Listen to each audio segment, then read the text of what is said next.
안녕하세요. 필터 없는 시자들, 특히나 그 중에서도 시부모로 인해 이혼한 30대 여성입니다. 제가 오늘 이렇게 사연을 쓰게 된 건 이혼한 제 전 남편의 부모, 그러니까 전 시부모에 대해서 이야기를 하고 싶어서예요. 이제 그만 잊고 살지. 무슨 할 말이 남았냐 싶으시겠지만, 맞아요.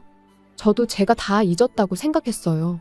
그런데 어제 백화점에서 시부모를 우연히 마주치면서 지난 기억이 스멀스멀 되살아나대요. 그래서 정말 마지막으로 어디 대나무밭에다 시원하게 한번 털어내는 셈치고 제 이야기를 좀 해보려고 합니다. 일단 전 남편이지만 편의상 남편이라 부를게요. 남편은 저보다 7살 많은 직장 선배였습니다. 그리고 저는 솔직히 처음엔 남편을 남자로 본 적은 없었어요. 일단 뭐라고 해야 하나 부리부리한 이목구비부터 시작해서 외모가 제 스타일이 아니었거든요. 그런데 어째선지 언젠가부터 남편이 먼저 자꾸 저한테 주말에 뭐하냐, 영화 보러 가자 해가며 데이트 신청을 해오는 게 아니겠어요? 게다가 좀 조용히나 하지. 온 동네방네 소문까지 내서는 나중엔 설레발치고 다니기 좋아하는 직원들까지 가세해선 저더러 좀 만나줘라 어째라. 이건 정말이지 무슨 중학생들도 아니고 머리가 다 아프더라고요. 그리고 결국 분위기에 휩쓸리듯 연애를 시작한 지 1년 만에 부부의 영까지 맺게 됐네요. 여담이지만 다행히 회사가 사내 커플 사내 부부에 호의적이다 보니 가능한 일이 아니었나 싶습니다. 아무튼 그렇게 부부가 된 이후로도 남편과 제 사이만 놓고 보자면 별 문제는 없었어요. 연애 때와 마찬가지로 저희 두 사람의 관계도 좋았고 둘이 맞벌이를 했으니 생활하는데 나름의 여유도 있었고 크게 흠잡을 구석이 없었달까요? 하지만 그런 저희가 이따금씩 부딪히는 경우가 있었는데 그럴 땐 100이면 100 시자들 때문이었어요. 이미 오래전에 남이 되어버린 사이니 예의를 차릴 필요는 없을 거고 그러니 솔직하게 말하겠습니다. 저는 이날이때껏 살면서 정말이지 제 시댁 식구들처럼 싼티나는 사람들을 본 적이 없는 것 같아요. 그게 뭐 옷을 야하게 입고 그래서가 아니라 신우들은 물론이고 어머님 아버님까지 아주 거침없이 아무 말이나 해댔거든요. 뭐 대통령 정치인은 예산일이고 친척들의 오다가다 스치는 사람들까지 무슨 한 주거리 씹듯 씹어대더라니까요. 그리고 돌이켜 생각해보면 처음 시댁에 인사를 하러 갔을 때부터 그런 낌새가 있었는데 연예인 흉 좀 볼 수도 있는 거지 하고 넘긴 게 문제였나 싶기도 해요. 지금도 생생하게 떠오르는 게 식사를 마치고 이제 저는 어머님을 도와 설거지를 하고 뒤늦게 남편을 비롯한 식구들이 모여 앉은 거실로 향했는데 다들 제가 와서 앉는 줄도 모르고 아주 빨려 들어갈 듯이 TV를 보면서 저 여자 연예인 얼굴 좀 봐라 어떻지 않냐? 무슨 성형을 한 게 분명하다 뭐 그런 이야기만 하고 있더라고요. 그리고 그 꼴을 보고 있자니 솔직히 좀 웃긴 거예요. 친구들끼리도 아니고 동생이 결혼할 여자까지 데려온 상황에 저런 얘기나 하고 있나 싶어서요. 하지만 이내 또 하긴 뭐 가족들끼리니까 저런 얘기도 편하게 하나 싶기도 했고 아무튼 좀 한심하게 보이긴 했지만 이내 그냥 잊어버렸죠. 당시엔 결혼 준비로 그런 것 말고도 신경 쓸 일이 한두 가지가 아니었으니까요. 그런데 결혼을 하고 나서 이제 몇 번의 가족 모임을 더 갖게 되면서 알게 된 게 그 사람들은 그냥 누구건 간에 자기들 눈에만 띄면 트집을 잡아 씹어대는 게 일상이었어요.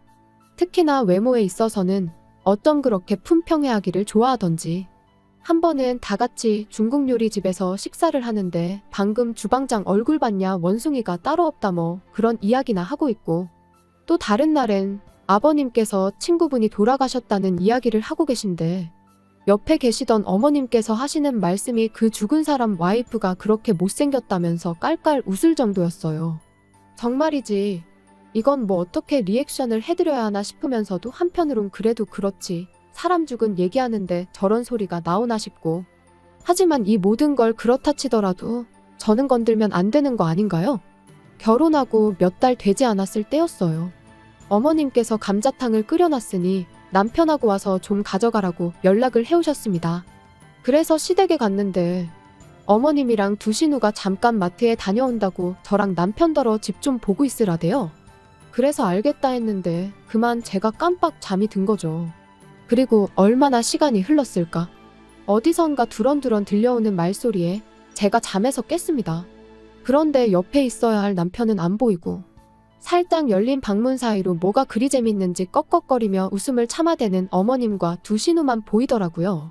그래서 저도 이제 갑자기 나가긴 그러니까 나름대로 기척을 내려고 했는데 그 순간 누군가가 제 이름을 얘기하며 솔직히 너무 못생기지 않았냐는 거예요.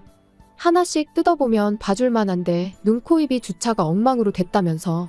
그러니까 어머님께서 그거 표현이 기가 막힌다며 또 꺽꺽대시고, 비록 제 면전에다 한 건 아니었지만 어쨌든 그런 이야기를 듣고 나니 도무지 거실에 나가 표정 관리를 할 자신이 없었어요.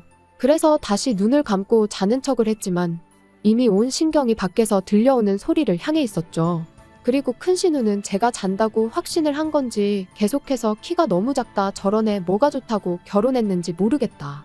정말이지 마음 같아선 당장이라도 뛰쳐나가. 너는 뭐 얼마나 생겨먹은 줄 아냐고 한마디 쏘아붙이고 싶은 심정이었습니다. 하지만 한편으론 제가 나가서 한마디 한들 미안하다 할 신우도 아니었거든요. 그래서 똥이 무서워서 피하냐 더러워서 피한다는 마음으로 올라오는 화만 꾹꾹 눌러 참았네요. 그리고 그때 이후로 시댁에 가는 횟수를 극도로 줄여나갔습니다.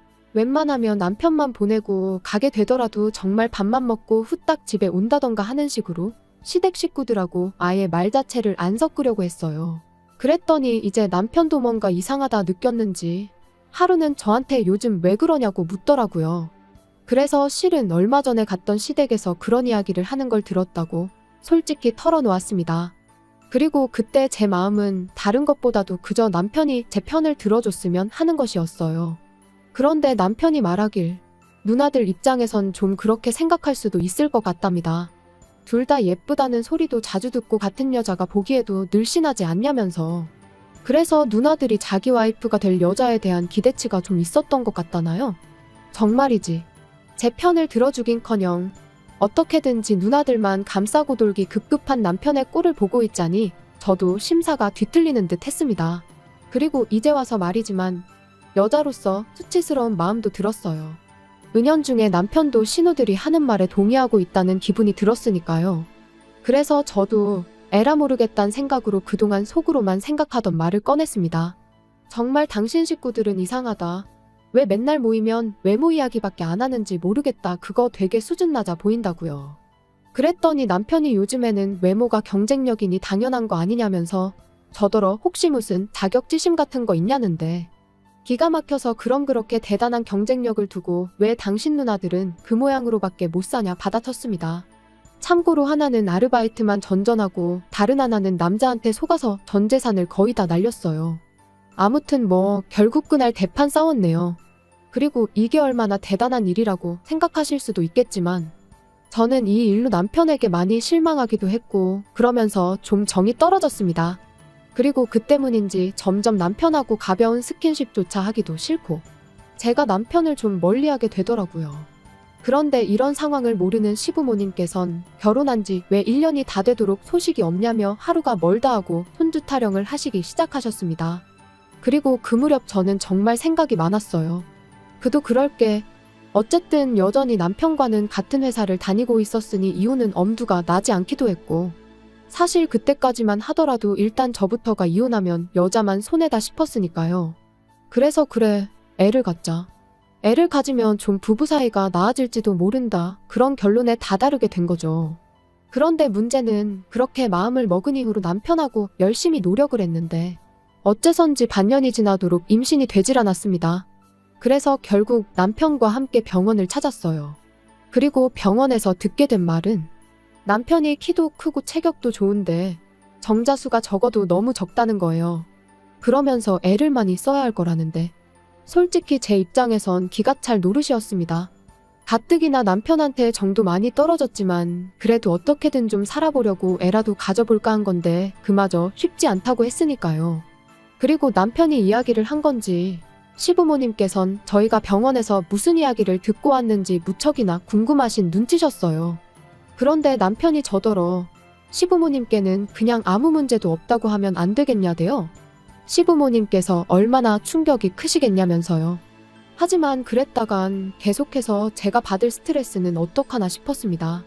시부모님 성격에 분명히 또 왜 아무 이상이 없는데 애가 안 생기냐 하시며 다른 병원에 가보라고 하실 것도 같았고 무작정 제 탓을 하실 것도 같았으니까요. 그리고 이런 이야기를 남편에게 하니 그건 걱정 말랍니다.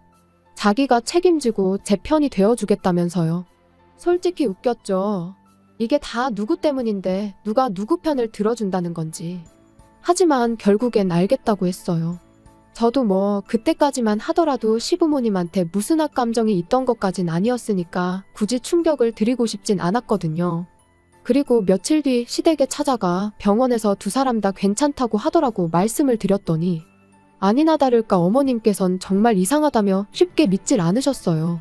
왜 둘 다 아무 문제가 없는데 애가 안 생기냐면서요.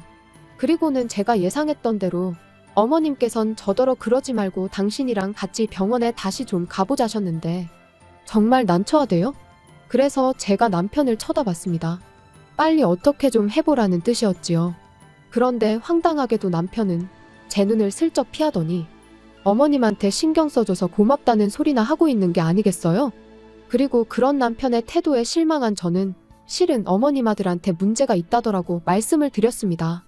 마음 같아선 어머님 아들이 허우대만 멀쩡하지 속빈강정이나 다름이 없다더라고 해버리고 싶었는데 그랬다간 어머님이 정말 뒤로 넘어갈까 싶어 꾹 참았네요.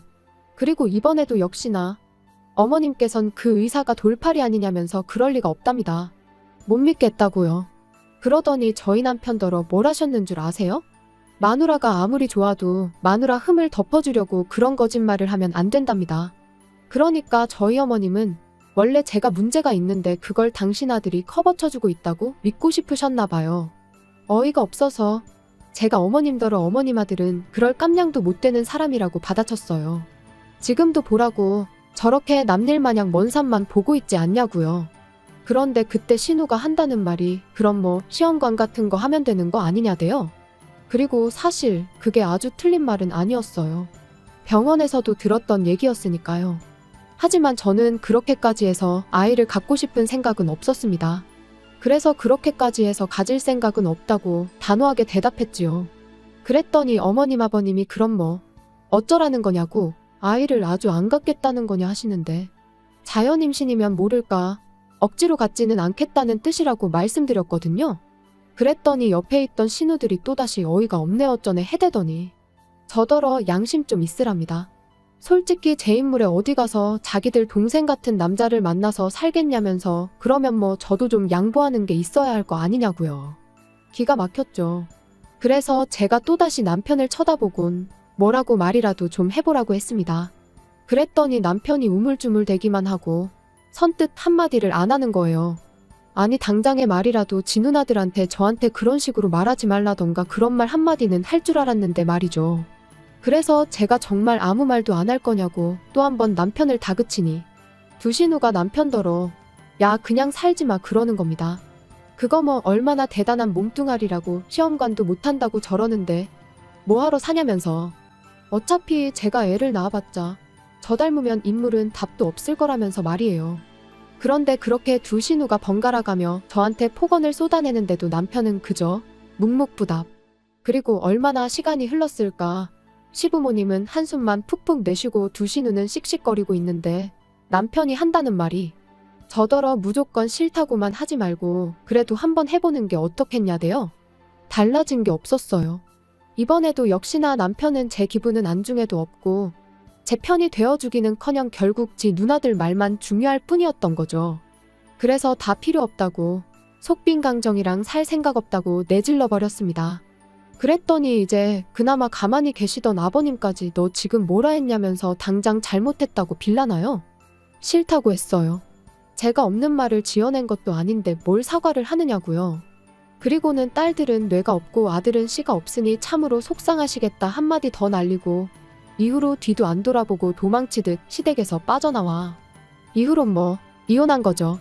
이건 여담이지만 재산이라고 해봤자 같이 모은 건 얼마 되지도 않았고 그 밖에도 크게 따질 게 없다 보니 결혼보다 더 빠르고 스무스하게 진행이 되더라고요. 아무튼 저는 회사 사람들에게 먼저 이혼을 알렸습니다. 다만 남편에게 사람들한테는 성격 차이라고 말해둘 거라고. 그런데 만약 당신이 없는 소리를 지어내가며 내 험담을 하고 다니고 그랬다간 나도 당신이 속빈강정인 걸 사람들에게 말할 거라고 했어요. 그랬더니 남편이 애꿎은 입술만 잘근잘근 씹으며 알겠다대요. 그리고 저는 이혼한 지 3년 만에 지금의 연하 남편과 재혼을 했습니다.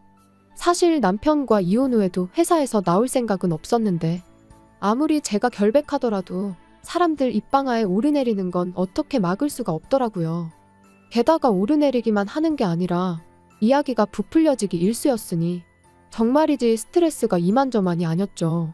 그래서 아예 다른 업계로 이직을 했는데 거기서 지금의 연하 남편을 만나게 됐네요. 능력 있고 자상하고 이런 말 못하지만 전 남편하고는 비교도 안 되게 이번만큼은 제가 생각해도 저한테 과분한 사람이에요. 게다가 연하 남편과 재혼한 지 얼마 지나지 않아 바로 아이도 생겼습니다. 어제도 이제 곧 태어날 아이를 위한 용품들을 사려고 백화점에 갔던 거고요. 그런데 그렇게 전 남편은 물론이고 시부모의 신우들까지 마주칠 줄이야. 게다가 다들 하나같이 불러온 제 배를 보고는 꽤나 놀란 것 같았죠. 아마 모르긴 몰라도 뒤에서 분명 저 때문에 애가 안 생겼을 거라고 자기들끼리 정신승리나 하고 있었을 텐데 그 생각을 하니까 속이 다 후련했습니다. 그래서 뭐 의도한 바는 아니었지만 나름대로 복수를 한 듯한 게 기분이 나쁘진 않았네요. 여담이지만 시부모님은 아직도 그렇게 다 큰 자식들을 옆에 끼고 다니시는 걸 보니 여전히 자식 셋 중 누구 한 명도 제대로 된 가정을 꾸리지 못한 모양이에요. 그러니까 사람이 마음을 곱게 써야지 맨날 외모 타령만 해대고 남 험담이나 해대고 그러니 자식들이 잘 풀릴 리가 있나요? 아무튼 오늘로써 정말 끝입니다. 마지막으로 다시는 마주치는 일도 없었으면 좋겠고 겉에 신경 쓸 시간에 사람부터 되라고 말해주고 싶어요. 그리고 이건 좀 유치하게 들릴 것 같긴 한데 제가 아이 낳고 잘 산다는 소문이 언젠가 그 사람들 귀에 들어가는 일은 꼭 한번 있었으면 좋겠네요.